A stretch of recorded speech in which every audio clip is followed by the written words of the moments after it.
pessoal, estamos começando mais um Espia na Rádio aqui na Rádio Roda 10, exatamente às 3h05 da tarde, no dia 20 de abril de 2022. Hoje recebendo Patrick Paut, luthier atuante aqui em Fortaleza. E bom, a gente vai conversar bastante hoje sobre esse mundo da luthieria, da música, como foi esse processo, como foi essa vinda ao Brasil. A gente vai conversar bastante. E para conversar com você, vamos ter João Lucas. E aí, pessoal, boa tarde. Eu aqui, Amando Capalbo e Pedro Linhares. Bom, Patrick, vamos lá começar. Primeiramente, você é francês, nasceu na França. E a partir disso, como foi esse processo migratório para o Brasil? Te contar a história do início. A minha vida sempre foi orientada para a música. Enquanto desde a idade de 14 anos, eu comecei a descobrir o violão e a música brasileira logo em seguida.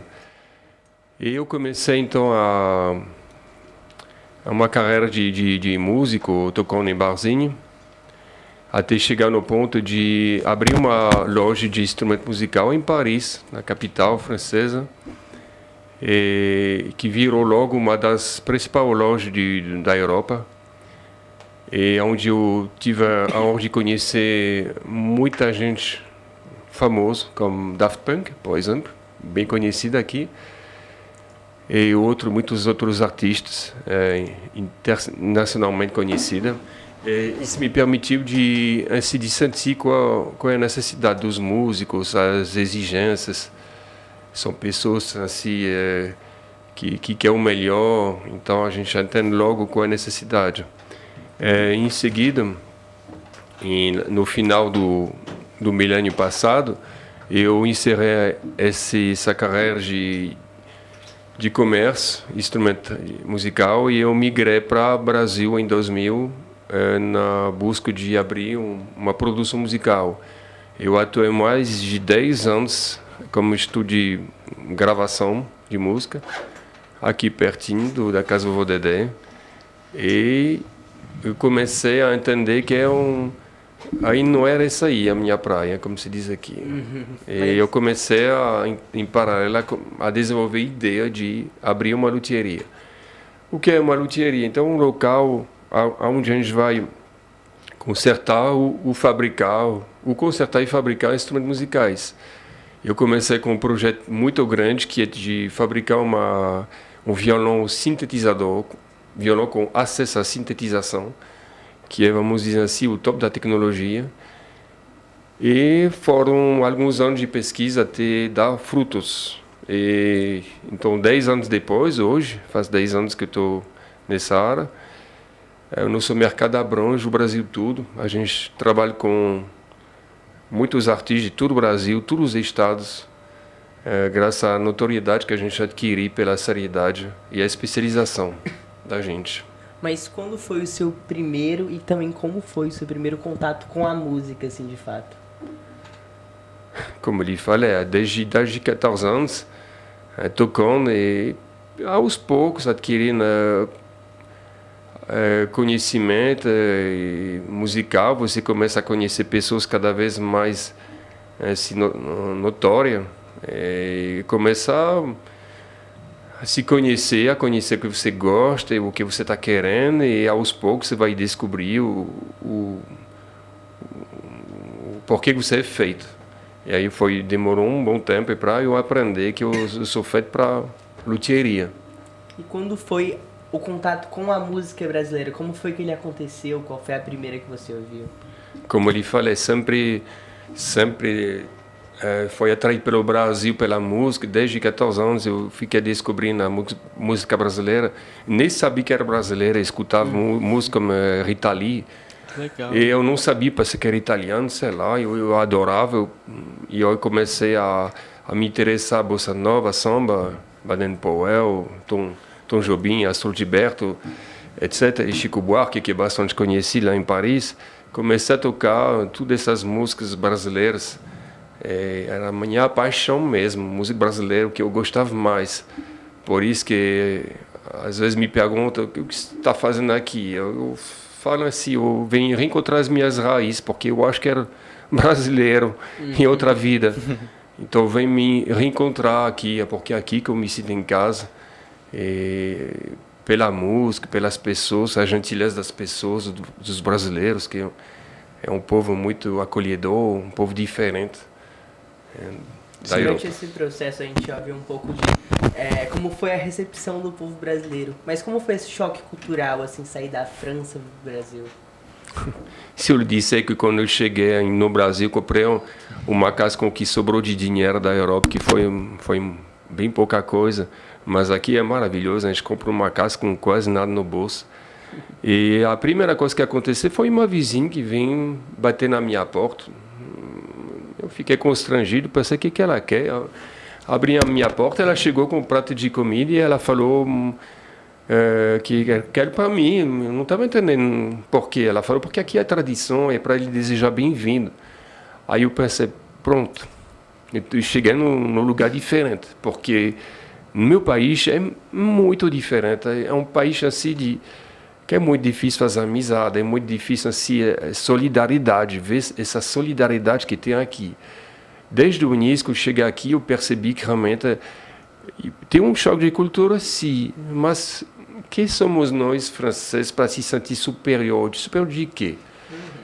E eu acho que a cultura em si, ela é uma riqueza. E uma riqueza assim, constituída de muita coisa, de arte, de conhecimento, de jeito de viver. E aqui a riqueza musical é extremamente elevada, a gentileza das pessoas. As pessoas são de um grande valor, os brasileiros. E acredito que ninguém é superior de ninguém, nem os franceses, nem americanos, nem alemão. Eu já visitei muitos países no mundo, eu não cheguei à conclusão que um povo é superior do outro, mas que eu gosto do jeitinho dos brasileiros porque corresponde ao meu jeitinho. E por incrível que pareça, é o Brasil que me trouxe mais paz espiritual na minha vida. Então, isso aí é o mais importante para mim. Choque de cultura tem, com certeza, mas é você que tem que encarar positivamente como uma riqueza, porque uma nova cultura que são novos aprendizagens, novas informações que chegam a você e que vem se acrescentar ao que você já sabe e não vai bater com você o que você aprendeu. Não são informações contraditórias, é uma cultura diferente que a gente tem que compreender para se integrar melhor nessa sociedade, sem preconceito, sem incompreensão. A gente precisa compreender os brasileiros para se integrar. E a gente precisa aceitar a cultura daqui, que é diferente. E a partir disso... Só uma dúvida. Você começou a ter contato com a música brasileira muito cedo, né? Aos 14 anos. Então, uma dúvida que me surgiu é quando é que você começou a buscar o significado das músicas que você estava ouvindo? Até então, você não entendia muito, né? A questão do idioma e etc. Então, quando é que você começou a buscar, assim, o significado das músicas, tentar aprender português, que eu acredito que seja bem difícil? Eu não cheguei a fazer isso aí. Eu contava do jeito que eu me escutava, sem saber nada do significado. Sabia nada. E, por incrível que pareça, um dia tem um brasileiro que me escutou, um outro artista assim, me escutou tocar na rua. Ele veio falar português comigo e me perguntou se eu era brasileiro. Eu falei que claro que não. Eu não pronunciava nada certo, mas ele via em mim uma pessoa que copiava perfeitamente a língua e era só isso aí. Até agora nunca busquei. Hoje, claro, quando eu escuto essas músicas, eu contava de um jeito mecânico, eu compreendo perfeitamente, mas na época eu não sabia nada, só sabia eu te amo, saudade, algumas coisas básicas das frases, mas eu não buscava a compreensão, infelizmente. E como foi assim, esse processo de aprender o português, de vir para o Brasil e ter que se comunicar? Como eu lhe falei, eu tive a sensação de chegar na minha terra. Quando eu cheguei no Brasil, foi uma sensação estranha de ter chegado em casa e de ter me encontrado com o meu eu de outra vida, até ponto que eu esqueci do francês com poucos meses. E eu me senti totalmente integrado na vida brasileira e a língua portuguesa já estava em mim, sem nenhuma dificuldade, sem nem aprender. Eu nunca aprendi a língua, foi muito rápido. Então eu sou muito ligado ao lado espiritual das coisas. Eu acredito que eu tenho uma ligação com o Brasil de outro lugar para ter me integrado tão fácil assim. Patrick, você veio para o Brasil, já começou a trabalhar com música. Como foi assim esse choque cultural na música, no contato que as pessoas têm com a arte no Brasil? Oh, rapaz, que delícia isso aí. Choque de cultura dessa forma. Que enriquecimento para a pessoa de chegar aqui, porque a cultura musical francesa, claro, é bem diferente. As pessoas não são tão autodidatas e as pessoas têm gostos musicais bem diferentes. Mas, como eu lhe falei anteriormente, essa nova cultura para mim foi uma riqueza imensa. Aqui eu gravei muita gente e foi um jeito de aprender rapidamente justamente essa cultura musical das pessoas. O quanto é rico. Eu escutava as percussões africanas na música brasileira, escutava o flamenco, escutava o jazz, a música clássica. Eu escutava porque está na MPB.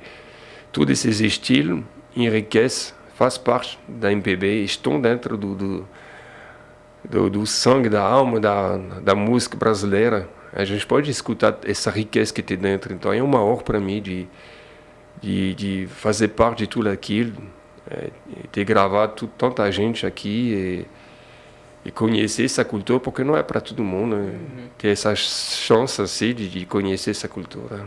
A gente ouviu também um pouco sobre o processo, pela paixão da música, né? Mas como foi assim que você começou a querer consertar e criar novos instrumentos? Foi um acaso total, uma ousadia incrível minha. Foi em Paris, eu tinha justamente essa loja de instrumento musical, eu não sabia quase nada de luthieria. E vem lá uma cantora famosa, que se chama Nazaré Pereira, que é considerada a maior cantora de forró pé de serra no mundo, fora do Brasil. E ela vem com uma guitarra, um violão, desculpa. Na França se chama guitarra, aqui é violão, que estava em 20 pedaços diferentes. Ela falou que pertencia a uma cantora muito famosa brasileira, que está no coma há décadas. E ela me perguntou se eu podia reconstituir o instrumento. Aí eu falei com arrogância que sim, que eu era luthier. E eu não sabia nada de nada, mas já que tinha colocado a mão na engrenagem, não podia dar meia volta. Fiquei escravo das palavras que eu tinha dado. Aí eu falei que iria consertar, eu consertei. Eu não sei como que ficou, mas eu consertei esse violão e foi meu primeiro passo na luthieria. E aí, pelas obrigações da loja, eu comecei a justamente desenvolver faculdade de consertar e ajustar os instrumentos. Mas foi realmente virar luthier de verdade quando eu decidi fazer só isso, me investir nisso daí, trabalhar só luthieria, deixar para lá o restante. E como se aprende? Tem faculdade? É bem interessante essa pergunta, porque se a gente fala dos luthiers de instrumento moderno, e eu acho que de 1000 não tem 10 que fizeram um curso para praticar a profissão. Alguns fazem um curso para aprender alguma coisa a mais, para se aperfeiçoar ou para se microespecializar, mas a maioria não estudaram, fizeram assim, um jeito autodidata, se formaram por eles mesmos. E eu sou um desses que aprendeu por mim mesmo, porque é possível. Não é uma profissão assim que precisa muito conhecimento. E eu tenho uma formação de eletrotécnica, eletromecânica, então a gente aprende o trabalho da matéria, a gente aprende muita coisa de eletrônica, eletricidade, então ajudou bastante, porque pelo menos a minha formação tem alguma coisa a ver com o trabalho da matéria, com a eletrônica, porque hoje eu fabrico circuito eletrônico, captadores. A minha atividade profissional abrange vários domínios, não é só madeira. É muita coisa. Então, essa aí, a formação da maioria dos luthiers, ela é, infelizmente, autodidata. Eu falo infelizmente porque eu acho que é o jeito mais difícil de aprender uma profissão, porque você erra demais, você aprende pelos erros. Eu acho muito melhor de aprender pelos acertos, Mas como fazer? Para aprender pelos acertos, tem que fazer uma escola. Só que a escola no Brasil, por exemplo, em luthieria, só tem escola para luthieria de instrumento clássico. Uhum. E nesse caso, eu acho que são 3 anos, se não me engano, de escola. Eu tenho um amigo que fez essa escola em São Paulo e me falou que depois de 3 anos dessa sensação que ele ia aprendendo nada. E foram 3 anos. Então é muita coisa.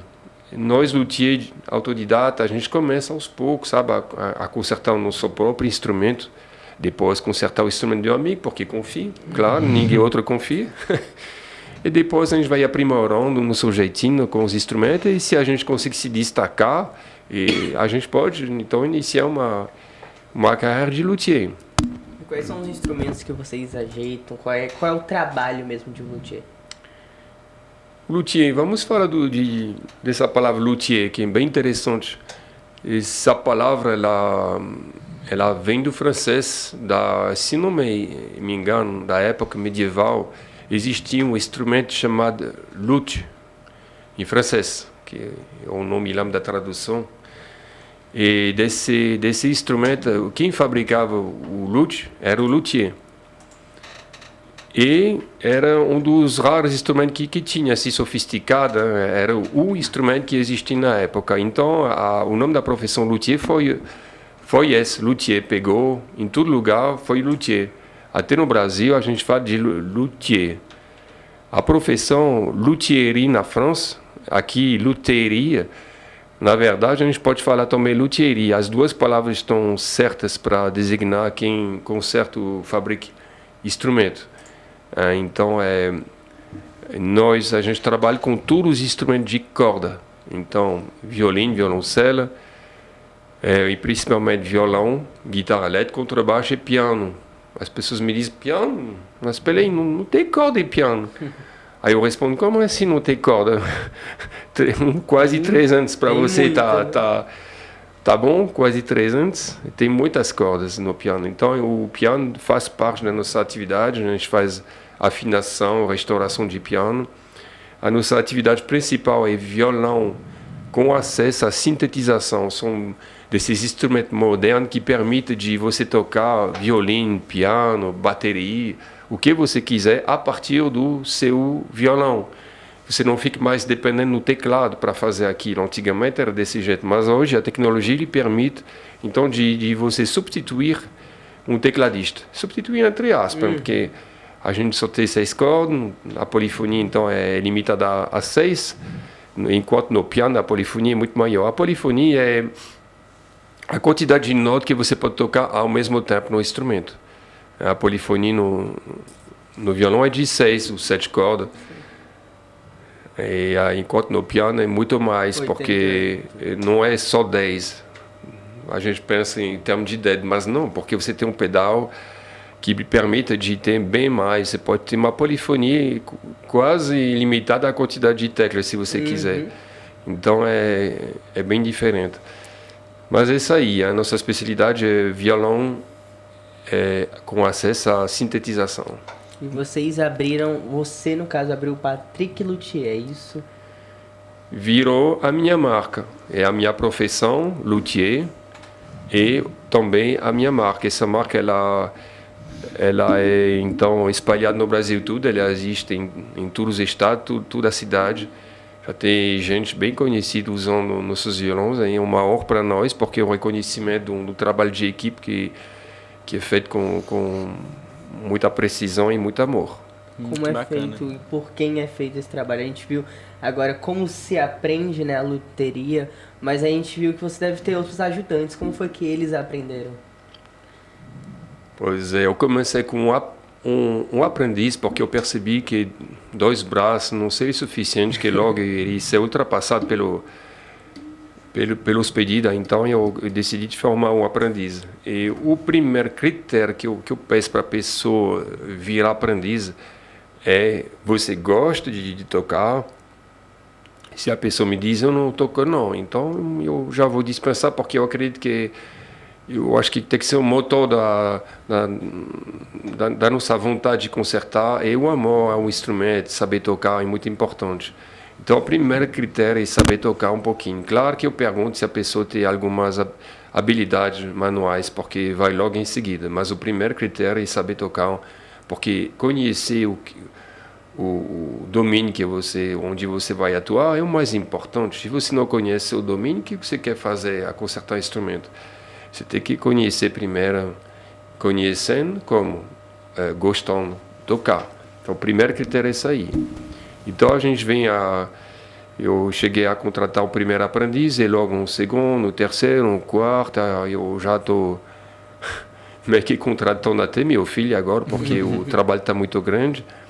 E aí, uma das estratégias de uma empresa como a minha para ser produtiva, manter preços acessíveis, que é importante nesse momento que está passando no Brasil, que é uma situação econômica delicada. Então a gente precisa permanecer esse preço competitivo. Para permanecer produtivo e competitivo, existe um truque em si que é a microespecialização, ou seja, cada luthier é microespecializado. A gente tem um operador que vai só operar na máquina robotizada, uma máquina chamada CNC, que tem a função de fazer todos os cortes de madeira. Ela vai preparar todas as peças do instrumento, o corpo, o braço, o cavalete, tudo que for preciso, os escudos. Ela vai fazer tudo sozinho, quase sozinho, tem que programar. Então nós temos um operador que a primeira etapa do trabalho. Primeiro não, eu vou dizer que a primeira etapa do luthier, sabe qual é? É a escolha certa da madeira. Que se a gente nunca fala, mas é muito importante saber escolher madeira bastante antiga. Pela temperatura, principalmente, quando ela está quente, a gente já sabe que não tem água. Se ela está quente, é que ela está seca, é que ela está velha. Então, isso aí seria a primeira etapa. Segunda etapa seria não essa CNC que vai cortar a madeira. A etapa seguida é a lixagem, o preparo das peças para ser colada. E o acabamento, que é a lixagem final para ser direcionado para o pintor. Então nós temos uma pessoa que faz quase só lixar, pensa o trabalho ingrato. E aí depois o pintor, que a gente já sabe o que vai fazer, isso é muito, muito importante a pessoa só fazer aquilo. Porque a pintura é alguma coisa extremamente sofisticada, que pode ser simples se a pessoa faz do jeito certo, mas que pode parecer muito complicado se não sabe fazer. Porque a gente olha fazer e pensa que é simples pintar, mas é uma ciência mesmo, é uma alquimia. A pessoa trabalha com produto quadricomponente. O que é quadricomponente? A gente tem o verniz, a gente tem o catalisador para o verniz para catalisar, mas a gente tem também o diluente para poder ter a viscosidade perfeita. E a gente tem o retardador, porque aqui é muito quente. Então tem que retardar a catalisação, senão ele vai ferver. Então é só para explicar a complexidade do verniz, de uma pintura aqui no Ceará. Não é moleza, é uma ciência mesmo. Então a pessoa é importante, o pintor, ser extremamente bem informado e fazer só aquilo. E eu, Patrick, eu estou na fase final, na fase melhor, que é da montagem, a parte eletrônica também, é porque a gente fabrica os circuitos, os captadores. Eu estou nessa fase da parte eletrônica, da montagem geral, do controle de qualidade, e depois os instrumentos, uma vez terminados, vão para o setor do envio e acabou. E a gente vai enviando assim em todo o Brasil. Então esse é o percurso completo do instrumento, entendendo que o trabalho ele começa no depósito de madeira, a serraria e madeireira, e escolhendo as madeiras certas, passa pela CNC, passa pela lixagem, passa pela pintura e passa pela montagem para depois ser direcionado a envio. Esse é o percurso completo. Caraca, que bacana. E antes de começar o papo, você comentou que o luthier mais antigo vivo aqui no Ceará, ele tem 84 anos, exato, essa informação? Exato, eu sempre falo do seu Marcelo, da loja Jorem, como nosso pai a todos nós, os luthiers, porque é uma figura, sabe? Uma figura mesmo, que eu quero me espelhar nessa pessoa, porque quando eu conheci ele me falou que ele ama o trabalho, quase a lágrima no olho, sabe, chorando. Ele ama tanto o trabalho que ele traz trabalho lá em casa. fim de semana, com 84 anos, eu penso, meu Deus, eu quero ter nessa idade essa vitalidade para ter essa coragem, assim, essa força, essa possibilidade de trabalhar até o fim de semana. Bom, e eu acho que talvez não é muito bom para a vida familiar, mas assim, eu admiro assim, esse amor que ele tem a consertar, principalmente, consertar os instrumentos. Explicando que a maioria dos luthiers são luthiers de conserto de instrumento ou manutenção. Os luthiers que fazem só fabricar ou que têm por atividade de principal fabricar são poucos, são muito menos do que aquele que consertam. Aqui no Brasil a gente tem muitos luthiers, como é que funciona?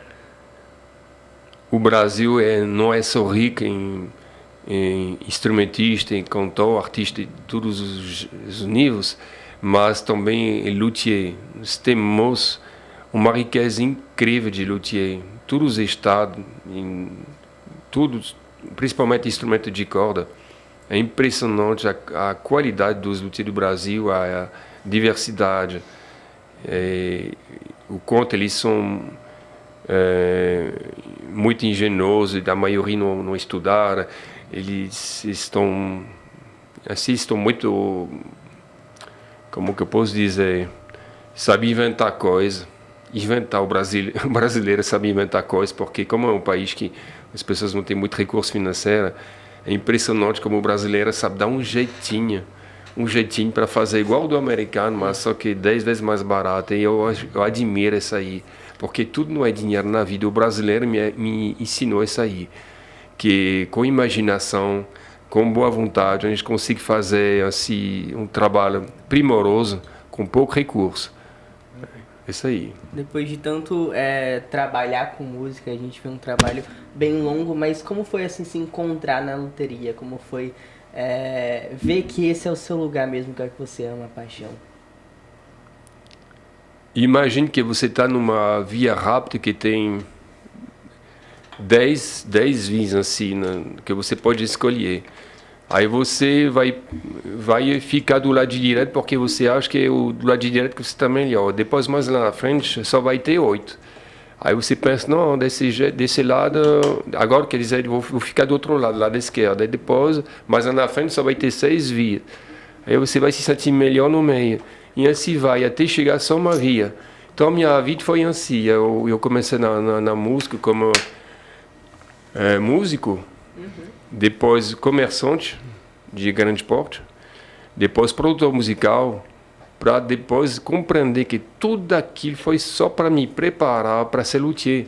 Eu estava precisando de tudo aquilo, de músico para conhecer os instrumentos, de comerciante para entender o mercado, da gravação para entender realmente a complexidade dos instrumentos, como que eles têm que ser perfeitos, o que as pessoas estão precisando. O que é um instrumento preciso para ser um instrumento primoroso, perfeito, aquele que realmente satisfaz todo mundo, que atende todas as necessidades. Foi também no estúdio de gravação atender o que é um timbre bom do instrumento, o que é um bom captador, um bom circuito eletrônico. Foi no estúdio de gravação. Então, a vida assim, é igual, sabe, uma receita, às vezes a receita de um bolo, você não sabe muito bem o que está colocando de ingrediente, mas no final você vai provar o bolo e ver que finalmente era bom. Então a vida às vezes é assim, as coisas vêm, você não sabe muito bem o porquê, se vai ser útil, mas no final você vai perceber que tudo era útil. A minha formação de eletromecânica, eletrotécnica, tudo veio se acrescentar, são informações complementares para no final dar o que? Dar um luthier. Isso que eu sou, graças a tudo que eu passei na minha vida, nada foi desnecessário, tudo foi útil. É isso aí. E uma das coisas que você passou na sua vida é a sua ambientação na rádio. Você já participou de rádio lá na França? É uma dúvida que a gente teve. A gente falou um pouco antes de entrar no ar, também foi nos anos 80 e alguma coisa, não vou dizer data. Foi no momento que os políticos tiveram a ideia de liberar a frequência FM para quem quiser. E foi uma bagunça terrível, porque em toda a cidade, todo departamento, todos os estados, depois falando assim, da França, todo mundo estava querendo abrir rádio, não estava nada legalizado, nada organizado, e abrir uma frequência, abrir uma outra. E então foi nessa hora que eu entrei, descobrindo esse novo domínio, apresentando um programa musical, instrumental, lá na França. Então você apresentava? Você apresentava? Apresentava, porque eu, além de tocar MPB, eu tocava também muita música country. E então eu apresentei programa country durante uns tempos para conhecer esse domínio da rádio. Mas como eu falei, a gente faz muita coisa na nossa vida que então, às vezes a gente sabe que não é para nós, mas não é desnecessário, portanto. Não é porque não é feito para nós que é desnecessário, que não é para ter feito. São simplesmente conhecimentos que vão se acrescentando dentro de nós e que um dia vão fazer todo sentido. A gente viu um pouco dessa sua trajetória profissional, começando ali como músico, terminando agora como luthier. Mas o que é que você tocava ali no começo? Qual era o instrumento que você dominava? É exatamente aquele que eu trabalho mais hoje, o violão. Simplesmente. E caminhando um pouco depois de músico, você foi para... Porque quando eu abri o estúdio de gravação, eu tive a necessidade de realizar CD, às vezes com tão pouco recurso, que nem pensava a dividir com outros músicos. Muitas vezes eu olhei para o cachê e pensei, no Patrick, tu vai ter que dar um jeito. Aí eu tive que dar um jeito no teclado, tive que dar um jeito na bateria, na contrabaixo, nas percussões, e o CD saiu. Graças aos recursos tecnológicos que a gente tem hoje, então eu aprendi a tocar um pouquinho de tudo. Mas meu instrumento, primeiro é o teclado, depois é o piano. Como foi essa parte da produção, de entender um pouco dessa produção, que hoje em dia é tão importante para você que trabalha com a luteria, mas como é a produção musical? A produção musical, eu acho que é bem próximo da luteria, alguma coisa que você tem direito de querer fazer aprendendo de você mesmo, porque é uma coisa muito instintiva, é muito simples. Eu vejo como uma coisa simples de construção, de associação, e com conhecimento da música, você pode muito bem ser um bom produtor, sem fazer escola, saber ouvir, para saber gravar, é a mesma coisa do que eu... saber como é feito um instrumento para saber reproduzir ele, a mesma coisa.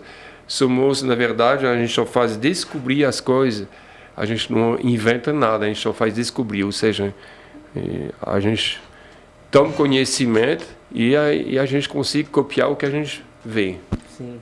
Pedro, você toca violino, você já participou várias vezes ativamente com o trabalho de luthier. Eu também, como eu toco piano, já tive que mandar afinar. E é muito interessante ver um pouco sobre o fato de você ter falado do piano ser um instrumento de corda, porque muitas pessoas realmente não sabem e ficam bem abismadas. Quando eu abro assim a tampa da caixa, o pessoal vê, eu toco e o negócio se mexe. Eu tô pensando assim, se a pessoa não acha que é por corda, por que ela acha que é pelo quê? Não sei.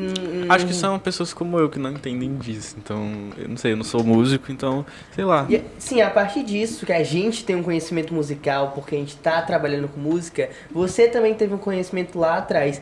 E qual a importância desse conhecimento da música? O que a música traz, assim, de benefício?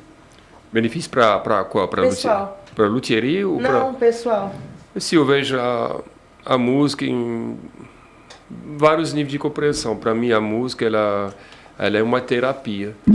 Uma terapia porque ela permite você se desconectar com o seu presente, reconectar com o passado. Muitas vezes, o conectar com outro você, igual um filme que lhe permite de sair da sua vida e entrar numa outra vida. A música é a mesma coisa. Na hora que você escuta uma música e lembra aquele momento, com aquela pessoa, às vezes aquele lugar, você faz uma viagem no tempo.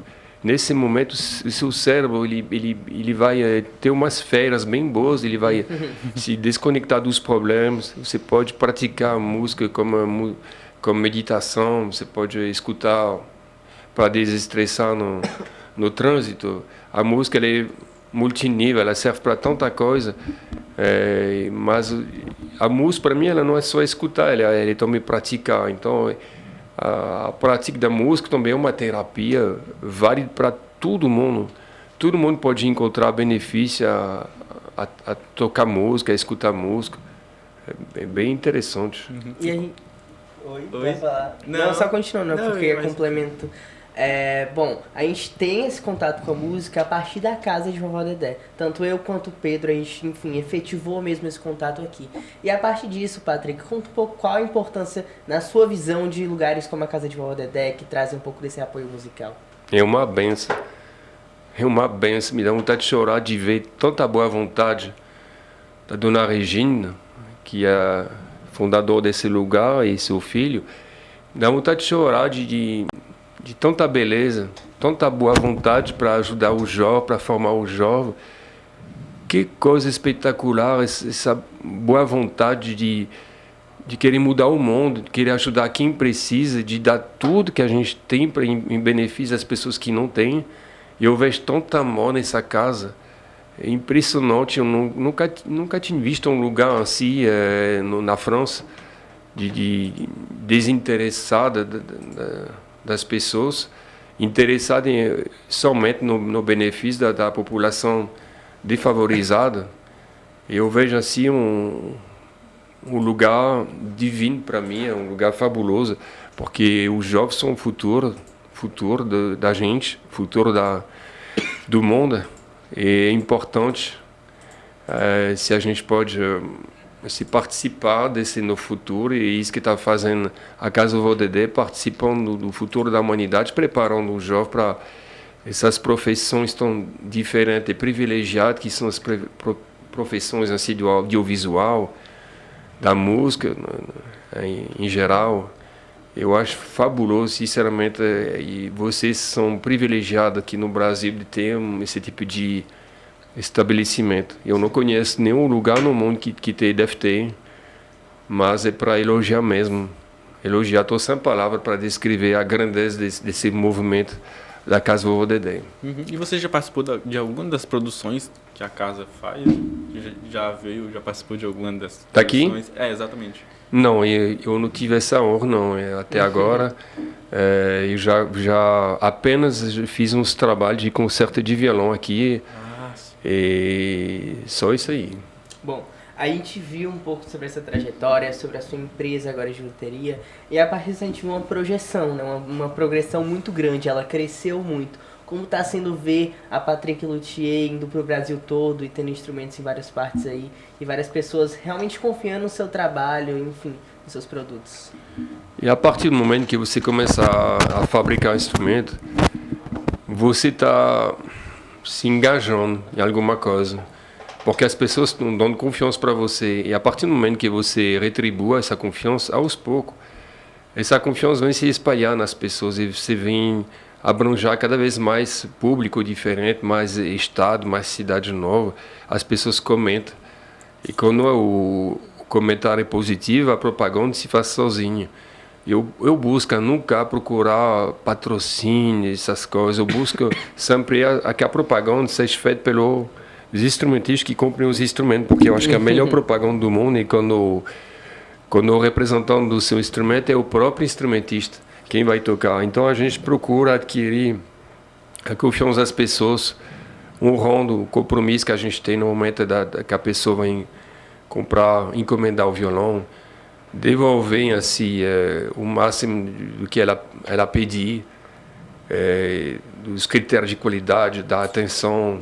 E isso aí, como eu lhe falei, é nada melhor do que o amor, porque a gente não tem luthier que pensa assim, esse é luthier para enriquecer. A maioria dos luthiers pensa em luthieria sendo uma paixão. E tem que ser assim, porque realmente é uma profissão que não dá para dizer que é uma arte. Eu vejo como artesanato. Mas sim, o artesanato ele mexe também com a acessibilidade da pessoa, algumas coisas que vão além da técnica. A gente viu também que você tem um filho. E eu quero saber quais são as influências a partir desse mundo da música. A gente viu que você colocou ele até para trabalhar, como falou. Como é o mundo da música e do seu filho? Ele está iniciando agora, porque a empresa está cada vez mais necessitando de braço para trabalhar. E agora que ele está começando a colocar a mão na massa, como se diz na França. Mão na massa por necessidade de ganhar seu dinheirinho. E também eu acho bom para o ser humano, para formar o ser humano, a formação do ser humano, ela tem que se fazer conhecendo o senso dos valores, o valor das coisas, o valor do dinheiro, de poder comprar com suor, e não comprar porque o papai tem dinheiro. Bom, Pedro, você que já teve vários contatos, a gente já teve muito contato com o Luthier, quais são assim, suas principais dúvidas antes da conversa? Como foi esse contato assim que você teve? Porque a gente manda e não sabe o processo, a gente conheceu um pouco do processo. Essa é a questão, é porque, assim, eu já tinha uma ideia mais ou menos, porque o professor que eu fazia aula, ele era luthier, e eu já tive outros casos que eu precisava mandar o violino pro luthier e ele explicava o que tinha que fazer. Então eu tinha uma ideia mais ou menos, não tive muitas dúvidas. Mas eu queria entender como é que você faz para saber, no violino no caso, quando a alma tá fora do lugar, o som, se tá ruim ou tá bom. Isso é muito fácil. A alma ela tem um lugar específico, existe um mapeamento para a gente saber localizar o local exato da alma, que é um lugar estratégico. E a alma ela tem por função de evitar a frente, a parte de trás do violino. Eu vou usar palavras simples de compreender. Evitar o violino se amassar pela pressão das cordas. E essa alma ela vai permitir a sobrevivência do violino, porque sem a alma, infelizmente, o violino iria empenar, iria se autodestruir pela própria pressão das cordas. Mesmo com a alma, o violino é um instrumento do qual a gente tem a obrigação de afrouxar as cordas toda vez que a gente vai passar um certo tempo sem usar o instrumento. Tipo, mais de um dia, 2 dias, 3 dias, é melhor afrouxar, porque ele não tem estrutura metálica, ele não tem uma estrutura resistente, robusta. É um instrumento de tradição secular, necessita esse cuidado. Mas para você saber onde está no lugar, você tem que escutar, tem que medir exatamente a mesma medida para todos. Não, justamente não existe uma assim, medição padrão para todos os instrumentos. A posição da arma, como eu falei, ela é mapeada, é muito tranquila, e se é para colocar ela, a gente já sabe exatamente onde é, não tem onde correr. Agora, o ajuste do instrumento, eu acho que esse é o trabalho que tem que fazer em colaboração com o instrumentista, porque você não pode ajustar um instrumento como se fosse sempre para você. Isso aí não tem o menor sentido para mim. Eu vou sempre buscar informação com o instrumentista, saber, principalmente para violão, guitarra, contrabaixo. Eu vou perguntar qual é o estilo que ele está tocando. E aí eu vou adaptar, então, o ajuste em relação do estilo do músico. Eu vou lhe dar um exemplo. Numa guitarra elétrica, se a pessoa diz, e essa guitarra para mim é só para solar. Solar é para realizar a melodia solo. Então eu vou deixar as cordas mais baixas possível. Mas se a pessoa me diz que é mais para ritmo, batida, aí eu vou deixar mais alto. Então, outro caso, tem músico que só toca alto. Então vamos deixar as cordas mais altas. Tem músico que só toca bem mansinho. Então a gente vai colocar as cordas bem baixas. Entendeu? Entendi. Então o instrumento é uma coisa bem pessoal, né? A gente tá falando de um contato aí do músico com, enfim, esse instrumento. Mas uma dúvida que me surge é qual é o processo, quanto tempo dura o processo da criação de um novo instrumento? Quanto tempo, assim, de dias, como é? Isso aí é bem relativo. Se a gente imaginar uma pessoa só fazer um violão daquele que a gente está fazendo, pode ser que uma pessoa fazendo só aquilo, pode ser que em um mês ele conseguia fazer um. Pode ser, mas a gente não trabalha dessa forma. Como eu falei, somos uma empresa semi-industrial com luthier micro especializado, cada um sua função, então o que a gente procura é trabalhar em série para trabalhar com mais eficiência, mais precisão, mais repetição dos movimentos perfeitos. Então, vamos procurar fazer 6 a 8 violões por mês, mesmo se não for vendido, a gente vai procurar seguir essa meta de 6 a 8 violões por mês, mas todos não são especificamente vendidos. Vocês também fazem piano? O piano, a manufatura do piano, ela é muito diferente de toda outra manufatura de instrumento. A fabricação do piano, ela necessita, se não estou enganado, de mais de 20 profissões diferentes. Nossa. Caraca. abrange muitas profissões. A gente não pode fabricar um piano. Eu não desconheço pessoas que decidiram fabricar um piano assim do zero. Eu diria que se uma pessoa tenta, ela é muito corajosa e não vai valer muito a pena para ela não, porque ela vai perder muito tempo. Não vai ser interessante, porque realmente, como eu falei, são mais de 20 profissões diferentes para fabricar um piano. Por isso que muitas fábricas de piano fecharam, porque não tem como manter tanto funcionários com uma atividade fraca, tem que ter a atividade plena. E na França, por exemplo, eu ouvi falar que a última marca francesa fechou, não tem mais, porque realmente o mercado não permite muitas marcas de sobreviver, o mercado é muito pequeno. Estou falando dos pianos acústicos, piano de corda verdadeira. Mas é interessante saber que esse instrumento é um dos raros instrumentos que não pode ser fabricado por um luthier, especificamente, só por uma usina de pelo menos 20 profissões destacadas. Sim.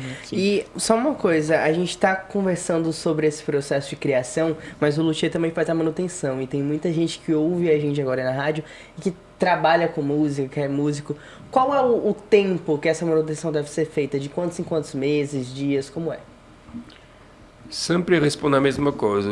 Quando você está sentindo necessidade, procure pela gente. Porque um instrumento que tá bem cuidado, ele pode passar anos sem necessitar a presença de um luthier. Mas a pessoa, vamos dizer assim, que quando mais toca o instrumento, mais vai precisar um luthier para poder reajustar o instrumento, porque ele vai acontecer um desgaste natural pelo tempo. Das partes do instrumento que vai necessitar então retificar e reajustar, colocar no estado zero do instrumento. Então eu diria assim, um profissional ele pode necessitar da gente cada mês, cada 2 meses. E mais um amador, eu acredito que uma vez por ano seja suficiente. Uhum. E uma das perguntas que me veio aqui na mente é que com seu trabalho você teve várias oportunidades de ter contato com grandes artistas, grandes pequenos artistas, e eu quero entender se você tem uma memória assim especial sobre um dos artistas que você já teve contato através do seu trabalho, se você já se emocionou a ter contato com alguém e ver alguém tocando um instrumento que você construiu, que você ajudou a perfeccionar e tudo mais. Eu quero saber se você guarda uma memória bem especial aí sobre relação a algum dos artistas que você já teve contato através do seu trabalho. Como lhe falei, quando eu iniciei o trabalho em Paris de comércio de grande porte, eu conheci realmente muita gente muito famosa. E o que mais me impressionava é quando mais a pessoa era famosa, mais ela era humilde. Uhum. Eu fiquei me perguntando, mas por que esse daí? Porque eu pensava que era o contrário. Mas hoje eu sei por quê. Porque a pessoa que é muito famosa não precisa ser orgulhosa, se mostrar. Ela já tem a sua notoriedade. E aí eu conheci realmente pessoas muito famosas, como Supertramp, a banda Supertramp, que na época que eu conheci, nos anos 90, a gente pode dizer que era das primeiras bandas mundiais. E outros artistas que correspondem a um outro tempo, uma outra época, que não era artista brasileira, né? Aí isso aconteceu em Paris. E aqui eu cheguei a fazer instrumento para algumas pessoas conhecidas, como Dudu Nobre. Eu fiz uma guitarra baiana para ele, foi uma honra. Bom, e como a gente pode encontrar a empresa, como é que o pessoal que quer, enfim, encomendar um instrumento, quer fazer a manutenção, pode encontrar a Patrick Luthier? Hoje o melhor meio de divulgação da empresa que se chama aqui no Brasil de boca a boca. Nós franceses chamamos de boca a ouvido, que faz mais sentido. Boca a boca para nós é outra coisa. Então, o melhor meio de divulgação é isso aí, os músicos aconselhando outros a nos conhecer, a conhecer os nossos produtos. É assim que a gente procura divulgar pelo zelo no trabalho, para que volte em dobro. É isso aí. Então, primeiro meio de divulgação é as redes sociais, Facebook e Instagram, com certeza. Bom, a gente está quase... Agora, não é só por coincidência, como você falou de boca a boca, ou boca a ouvido, eu já lhe acho que eu lhe conheci há um tempo atrás, por causa de um pai do amigo meu que toca também violino. E ele falava de um Patrick Luthier que morava aqui perto e eu não sabia quem era. E por coincidência, você. Eu confirmo, sou eu. Bom, Patrick, a gente está quase encerrando aqui, está quase terminando nosso programa. E para encerrar, eu queria que você deixasse um recado para quem está ouvindo, para quem está começando nesse mundo da música, para quem quer, inclusive até no mundo da luthieria, né? Para quem tem esse interesse. Deixa um recado aí para quem está no começo. O recado é sempre trabalhar com muito amor. Saber copiar é uma humildade. Saber copiar. E para saber copiar, tem que conhecer o que a gente está fazendo. Já é bem difícil saber copiar. Depois, pode criar. E na música, que seja você seja um músico ou um luthier, saber copiar faz parte para poder saber criar em seguida. Então, eu acho que o amor tem que ser o motor sempre, o amor do que a gente está fazendo. Deixar de lado a arrogância de pensar que a gente sabe de tudo. Porque a postura de quem vai evoluir é aquele que sabe que não sabe nada e que quer aprender. Ok? Bom, então é isso. Muito obrigado pelo programa de hoje. A gente tem muito a agradecer. É muito legal porque a gente tem um contato com a música na prática. Eu tô ali com o meu piano, o Pedro tá com o violino, mas a gente nunca tem um contato com quem fez, com quem trouxe o instrumento à vida a ele. Então é muito legal a gente estar podendo ter esse contato hoje com esse mundo da luthieria, que é um mundo, de certa forma, tão imerso na gente, mas tão novo, a gente não tem tanto contato assim. Então foi muito bacana entender vários conceitos e entender muitas coisas que a gente realmente fica na dúvida. Então eu agradeço muito, Patrick, pelo dia de hoje, pela conversa. Foi um papo muito massa, foi muito legal. A gente teve muito aqui a aprender e muito a acrescentar, então muito obrigado. E é isso, muito obrigado mesmo por tirar um tempo da sua tarde para participar aqui 1 hora de papo com a gente. Uma das coisas que eu mais admiro, assim, você percebendo na pessoa que você deixou a nos perceber durante esse papo, é a sua paixão pelo seu trabalho, que é uma coisa que realmente é de se admirar, uma coisa que nos inspira. Nós jovens estamos começando agora, você teve uma carreira lá, você começou aos 14 anos, mais ou menos na mesma faixa etária que a gente começou. Então, olha para você e nos ver, sabe? Meio que eu quero seguir também uma carreira de diretor de cinema até o final da minha vida e escrever e fotografar e tudo mais que o audiovisual me permite fazer, me permite produzir. Então, muito bacana mesmo. É uma das coisas que eu admirei bastante você, a sua paixão pelo seu trabalho. E é isso. Muito, muito obrigado mesmo pelo papo de hoje. Eu quero muito agradecer a sua presença e parabenizar, porque é um trabalho muito bonito fazer instrumentos. E muito obrigado por poder contar suas histórias e agora eu entender um pouco de como é feito, um pouco da luthieria e entender como é que é feito a alma, que é algo pessoal, não só no violino, mas em todos os instrumentos, é algo pessoal de cada pessoa, obviamente, né? Então agradeço muito e parabenizo muito pelo seu trabalho, desejo todo sucesso para a sua empresa e espero ver você aqui na casa novamente. Então, estou muito honrado pelo convite e muito grato por toda a equipe da rádio e a dona Regina e a família e os integrantes da Casa Vovô Dedé. Então é isso, muito obrigado, Patrick. A gente vai encerrando mais um programa aqui exatamente às 3h57 do dia 20 de abril de 2022. É isso, muito obrigado, um beijão e até sexta-feira.